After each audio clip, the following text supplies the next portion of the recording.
In today's video, we're talking about the Nintendo 64, and something I'm about to say, some of y'all may think I'm crazy, and that's fine, but there has been a lot of hate going on lately with the Nintendo 64. It kind of goes in waves, cycles.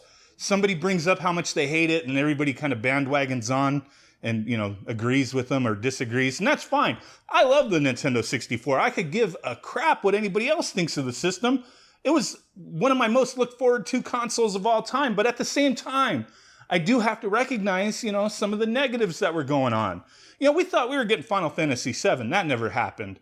Pretty much we didn't have any role-playing games. Quest 64 don't count. You know, big releases were few and far between at certain points in its lifetime. It had less than 300 games in the US. But regardless, I love this thing. So many fond memories. Mario Kart 64, Super Mario 64, Banjo-Kazooie, Star Fox. The list goes on and on. Legend of Zelda, Ocarina of Time. There's a lot of awesome games for this system, and I still play it to this day, and I really enjoy it. But the controversial statement is probably going to come into play with the controller. There's many people. One of the reasons they supposedly hate this system is because they hate this controller. I love the controller. Yep, I said it. I love the Nintendo 64 controller. I don't remember anybody complaining about it back in the day. It was innovative. Now you have people, they don't know how to hold the damn thing, I guess. Like, they're like, how do I hit the Z button? Do I use my middle finger? Do I hold it like this? I got to reach over? No, games were designed differently to use the controller in certain ways, and a lot of games was just like this, right? That was it. I like the controller. For some people, it may have been uncomfortable. Fine, I get it. I've reviewed tons of third-party controllers for the Nintendo 64, wired and wireless stuff. And a lot of them I did like, and I do like to this day. But I always default to the original because I like it. I like the form factor. And for me, playing Nintendo 64 without a Nintendo 64 controller doesn't feel like Nintendo 64. Call me crazy, call me mad, I don't give a crap. I love this controller, and I've been prepared. I have plenty of, you know, original controllers with solid sticks. That's one of the problems, is the floppy stick syndrome where, you know, gets so messed up. That's definitely a flaw, right? I've been prepared, you know, I've been putting, like, you know, the Kishbent, you know, replacements in there, lubing them up. I got the replacement bowls, got a handful of them, you know, if I ever need them type of thing to replace them in controllers. But one thing I did like was when Nintendo put out these Switch Online controllers. Yeah, they kind of go in and out of stock. They're hard to get at times, but I like this thing. Use it on the Switch, but I've been wanting to use it on Nintendo 64, and I kind of passed up on a lot of the opportunities to do so, but now I did pick up the 8-Bit Mods Retro Time N64 adapter. This thing to me is pretty sweet. All the features it has. I don't know why they put this little sticker here, like on both of them. I bought two of them, like neither of them stuck. Is that to seal it? Because you could just open it from the bottom. You know what I'm saying? But I want to test this thing out real quick and show you why it's one of my favorite accessories for this system. I mean, there's a lot of accessories out there, not as many as some systems. You know, you had the Rumble Pack, I like the Rumble Pack. This thing I bought recently, the Forever Pack, which, you know, a lot of games for the Nintendo 64 didn't really need a memory pack, like they saved to the cartridge, but just in case. I like this thing because it doesn't use a battery. It's just like forever. Whatever you save on there, 256 kilobytes, you're good. It's not disappearing. There's no battery to die to lose your save. So this is kind of a cool thing. I got it from Stone Age Gamer. Haven't really had to use it yet, but yeah, I wanted to focus on this real quick. So let's check it out. So you can just open it from the bottom. Really sealing it from the top doesn't really matter, I guess. But this thing's got a lot of features. First off, like this memory pack issue, if I'm using this, I probably never need one of these. Even though like a lot of the games don't use it anyway, but you have memory built into this thing. And we can easily sync this thing to this thing. So I'm gonna go ahead and pop it in. Get it in there.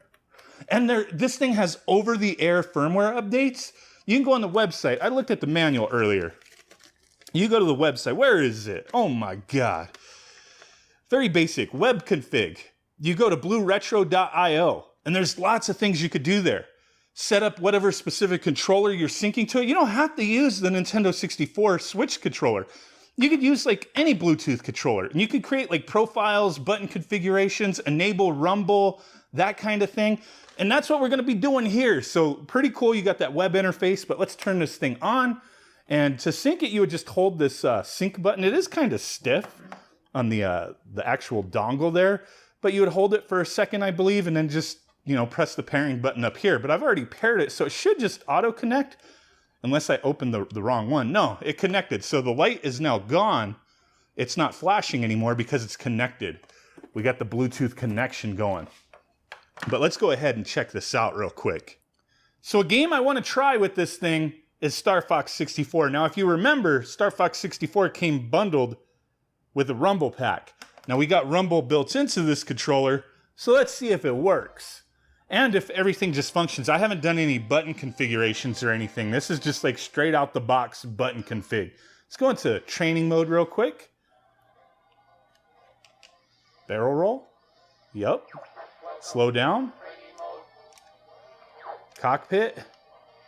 Boost. You see that? Look. Hold on. I don't know if you can see it rumbling in my hand.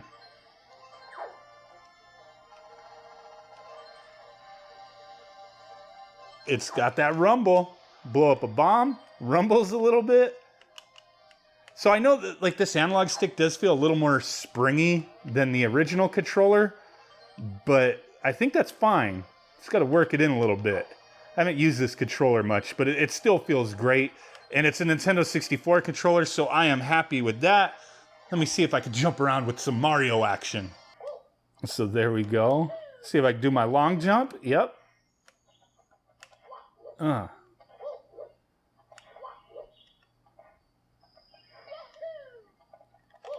Yeah, I love this. Sit, you know, farther away from the TV type of thing and just have some fun. And this is functioning and feeling just like I think it should. Like, it feels like I'm using a wireless official Nintendo 64 controller because I am.